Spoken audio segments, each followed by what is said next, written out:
ಸಂವಿಧಾನವನ್ನು ಉಳಿಸತಕ್ಕಂಥ ಕೆಲಸವನ್ನು ಮಾಡಬೇಕಾಗಿದೆ.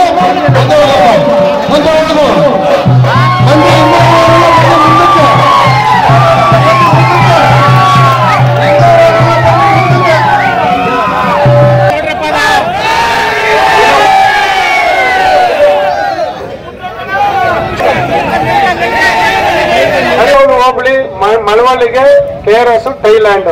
ನಾನೇನು ಮಾತಾಡೋ ಒಂದೇ ಮಾತು, ಅಣ್ಣ ಮಾತಾಡ್ತಾರೆ ಎಲ್ಲ. ಕಾವೇರಿ ನೀರಿನ ಸಮಸ್ಯೆನೇ ನಮ್ಗಿರೋದು. ಈ ಸಮಸ್ಯೆ ಜ್ವಲಂತ ಸಮಸ್ಯೆ.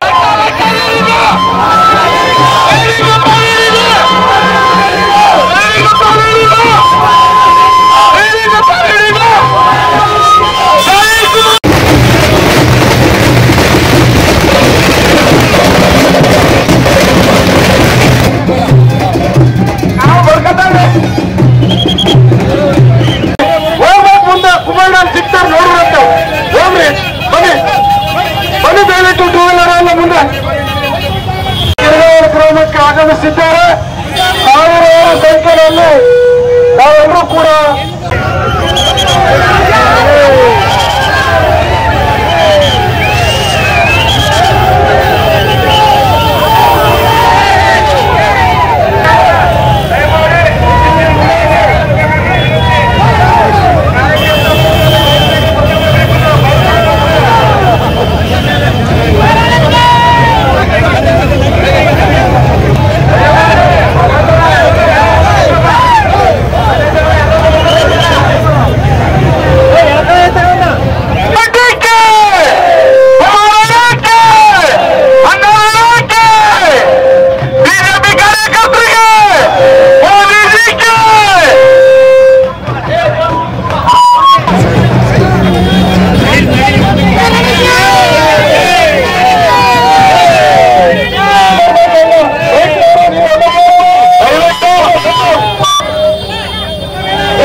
ರೈತರ ಪಕ್ಷ ಇದು. ಈ ಪಕ್ಷವನ್ನ ಉಳಿಸಿದವರು ನನ್ನ ಹಳ್ಳಿಯಲ್ಲಿದ್ದಾರೆ.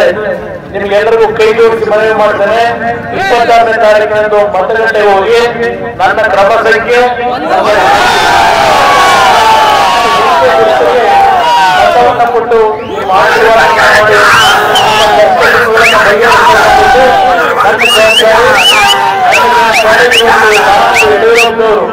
ಈ ರಾಜ್ಯದಲ್ಲಿ ಮುಖ್ಯಮಂತ್ರಿ ಇದ್ದಾಗ ಬಡ ಹೆಣ್ಣು ಮಕ್ಕಳು ಓದಬೇಕು ಅಂತ ಹೇಳಿ ಸೈಕಲ್ ಕೊಟ್ಟು ಬಡ ಕುಟುಂಬಗಳು 2-3 ಜನ ಆದ್ರೆ ಭಾಗ್ಯಲಕ್ಷ್ಮಿ ಯೋಜನೆ 40 ಲಕ್ಷ ಕೋಟಿ ಬೇಕು. ಎಲ್ಲಿ ತಂದಿರೋದ್ರಿಂದ ಕೋಟಲಿಕ್ಕೆ ಈ ರೀತಿಯ ಕಾರ್ಯಕ್ರಮ ಏನಿದೆ ಇವತ್ತು ಕೊಡ್ತಾರೆ. 2,000 ರೂಪಾಯಿ ಏನಿದೆ ನನ್ನ ತಾಯಿಗಳು ನೆನಪಿಸ್ತಾರೆ. ನಿಮಗೆ 2,000 ಕೊಡ್ತೀವಿ ಅಂತ ಹೇಳಿ ಗೃಹಲಕ್ಷ್ಮಿ ಹೆಸರಿನಲ್ಲಿ ಘೋಷಣೆ ಮಾಡಿದ್ರು. ಆದ್ರೆ ನಿಮ್ಮ ಕುಟುಂಬದಲ್ಲಿ ಕೆಲಸ ಮಾಡತಕ್ಕಂಥವರಿದ್ದಾರೆ, ಹಣ ಸಂಪಾದನೆ ಮಾಡಿದ್ದಾರೆ. ಅವರಿಗೆ ಸಾಯಂಕಾಲ ಆಯ್ತು ಅಂದ್ರೆ ಕೆಲವರು ಅಕ್ಕಪಕ್ಕದಲ್ಲಿ ಕಾಣ್ತಾ ಇರೋರ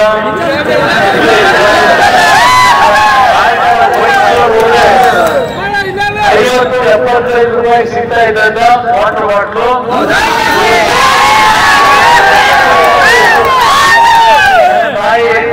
ಕೇಳ್ಬೇಕು ನೀವು. ಕೋಟಿ ಸಾಲ ತೀರ್ಸೋರು ಯಾರು? ST SC 11,000 ಕೋಟಿ ದಲಿತ ಸಮಾಜ ಕೊಡಬೇಕಾಗಿರುವುದರಿಂದ ಈ ಒಂದು ಯೋಜನೆಯಿಂದ ಹಾಕೊಂಡು ಆ ಹಣವನ್ನ ದಲಿತರು ಕೊಡ್ತಾ ಇದ್ದೀವಿ ಅಂತ ಹೇಳ್ತಾರೆ. ಇವೆಲ್ಲ ಬೋಗಸ್ ಇರು. ಇವತ್ತಿನ 1,05,000 ಕೋಟಿ ಸಾಲ ಮಾಡಿದ್ದಾರೆ. ನೀವು ಕೊಡ್ತಾ ಇರೋದು 1,05,000 ಕೋಟಿ ಸಾಲದಲ್ಲಿ 52,000 ಕೋಟಿ ಅಂತ ಹೇಳ್ತಾ ಇದ್ದಾರೆ. ಇನ್ನ 52,000 ಕೋಟಿ ಎಲ್ಲೋ ಇದ್ದಾರೆ. ನೋಡಿ ಮಾಡಬೇಡಿ. ಇವತ್ತು ಖಾಲಿ ಯೋಚನೆ ಮಾಡಿ ದಯವಿಟ್ಟು ದಾರಿ ತಪ್ಪಬೇಡಿ. ಬೇಕಾಗಿರೋದು ನಿಮ್ಮ ಮಕ್ಕಳಿಗೆ ಅತ್ಯುತ್ತಮವಾದಂತಹ ಶಿಕ್ಷಣ, ಸಾಲ ಮಾಡಿ ಮಕ್ಕಳಿಗೆ ಉಚಿತವಾದಂತಹ ಶಿಕ್ಷಣ ಕೊಡೋದು. ಯಾವ ಆಸ್ಪತ್ರೆಗೆ ಕಾಯಬಹುದು 25-30 ಲಕ್ಷ ಖರ್ಚು ಮಾಡಬೇಕು ಅಂದ್ರೆ ಅವತ್ತು ಸರ್ಕಾರಕ್ಕೆ ಸಂಪೂರ್ಣ ಹಣ ಕೊಡಬೇಕು. ಇದು ನಮ್ಮ ಕಾರ್ಯಕ್ರಮ. ಈ ಕಾರ್ಯಕ್ರಮ ಆಗಬೇಕು. 2,000 ರೂಪಾಯಿ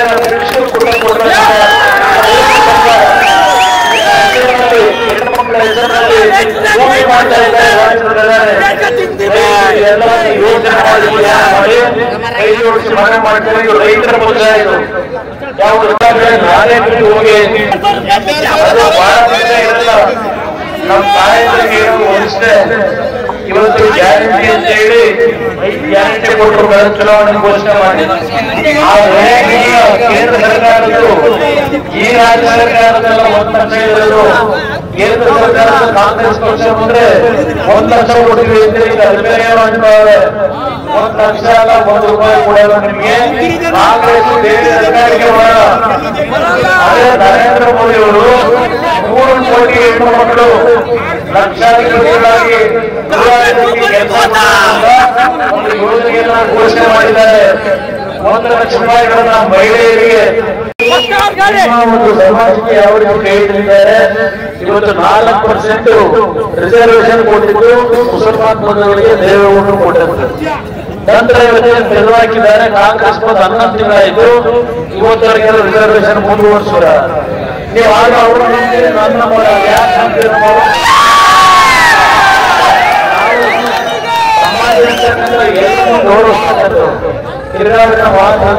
ನಮ್ಮ ಬಿಜೆಪಿಯ ಸ್ನೇಹಿತರು, ನಮ್ಮ ಯುವಕರೇನಿದ್ದಾರೆ, ಜೆಡಿಎಸ್ ನ ಸ್ನೇಹಿತರೇನಿದ್ದಾರೆ, ನೀವೆಲ್ಲರೂ ಕೈ ಜೋಡಿಸಿ ಮನವಿ ಮಾಡ್ತಾರೆ.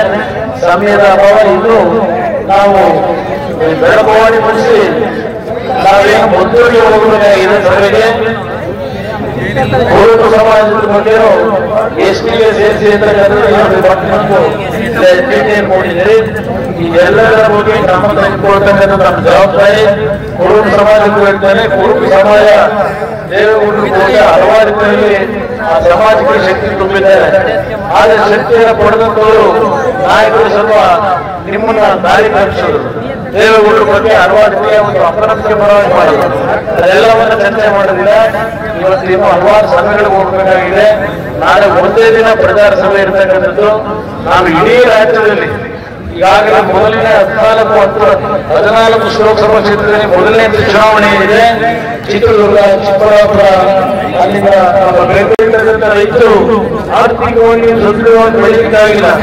ಆದ್ರೆ ಮುಂದೆ 5 ವರ್ಷದಲ್ಲಿ ನಾನು ಒಂದು ಮಾತನ್ನ ಕೊಡ್ತೇನೆ. ಒಂದು ರೈತರ ಸಾಲ ಮನ್ನಾ ಬಗ್ಗೆ ನಾನೇನು ಹೇಳಿದ್ದೇನೆ, ಕೆಲಸ ಮಾಡಿ ತೋರಿಸಿದ್ದೇನೆ.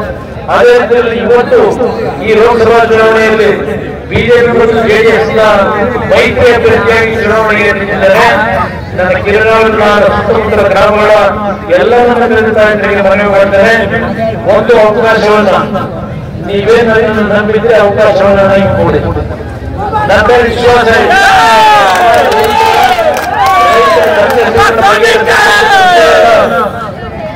ಆರ್ಥಿಕವಾಗಿ ನಿಮಗೆ ಶಕ್ತಿ ಕೊಡೋದು ನನ್ನ ಜವಾಬ್ದಾರಿ. ನಂತರ ಗಂಗಾ ಮತಸ್ಥರು ನಾನು ಮಳವಳ್ಳಿ ಕೊಡಲಾಗಲು ಒಂದು ಅರ್ಜಿ ಕೊಟ್ಟಿದ್ದಾರೆ. ಗಂಗಾ ಮತಸ್ಥರ ಸಮಾಜವನ್ನ ಎಸ್ಟಿ ಸಮಾಜಕ್ಕೆ ಇವತ್ತು ಸೇರಿಸಬೇಕು ಅಂತಕ್ಕಂಥ. ಬರೀ ಗಂಗಾ ಮತಸ್ಥರ ಸಮಾಜ ಅಲ್ಲ, ಕಾಡುಗೊಂಡ್ರು ಸಹ ಚಿತ್ರದುರ್ಗ ಭಾಗಕ್ಕೆ ಹೋದರೆ ಅಲ್ಲೂ ಸಹ ಕಾಡುಗೊಂಡ್ರು ಸಹ ಎಸ್ಟಿ ಸಮಾಜಕ್ಕೆ ಸೇರಬೇಕು ಅಂತ ಹೇಳ್ತಾರೆ. ಎಸ್ಟಿ ಅವರಿಗೆ ಇವತ್ತು ಗಂಗಾ ಮತಸ್ಥರು ಈ ಒಂದು ಮಳವಳ್ಳಿ ತಾಲೂಕಿನಲ್ಲಿ ಸುಮಾರು 25-30 ಸಾವಿರ ಮತದಾರರಿದ್ದೀರಿ. ನಿಮಗೆ ನಾನು ಭರವಸೆಯನ್ನು ಕೊಡ್ತೇನೆ. ಚುನಾವಣೆ ಆದ 1-2 ತಿಂಗಳ ಒಳಗೆ ಗಂಗಾ ಮತಸ್ಥರನ್ನ ಎಸ್ಟಿ ಸಮಾಜಕ್ಕೆ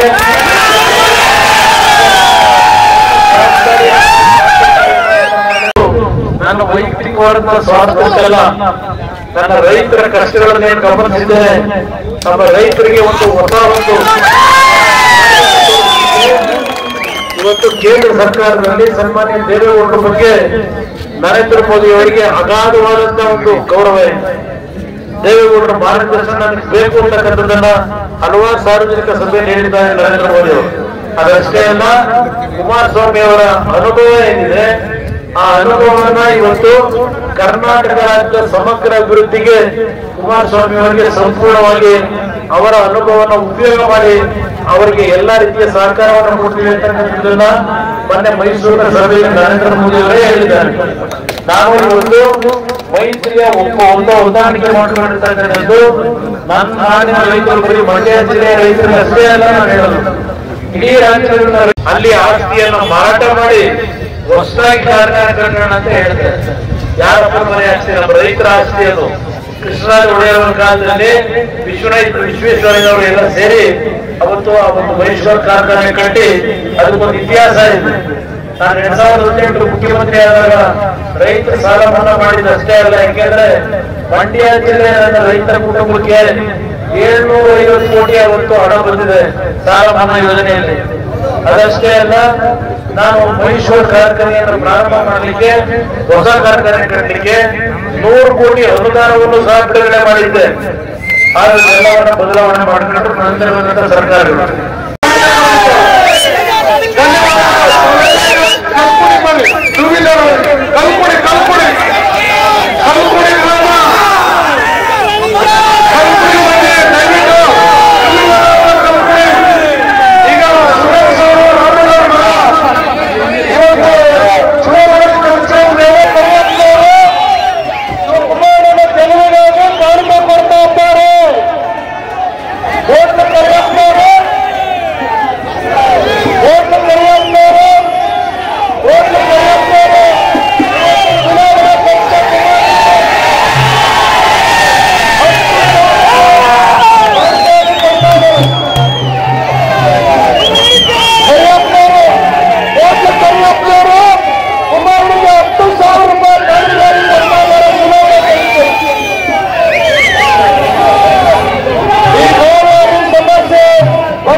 ನಮ್ಮ ಯೂಟ್ಯೂಬ್ ಚಾನೆಲ್ನ ಸಬ್ಸ್ಕ್ರೈಬ್ ಆಗಿ, ಲೈಕ್ ಮಾಡಿ, ಪಕ್ಕದಲ್ಲಿ ಕಾಣಿಸೋ ಬೆಲ್ ಐಕನ್ನ ಕ್ಲಿಕ್ ಮಾಡಿ.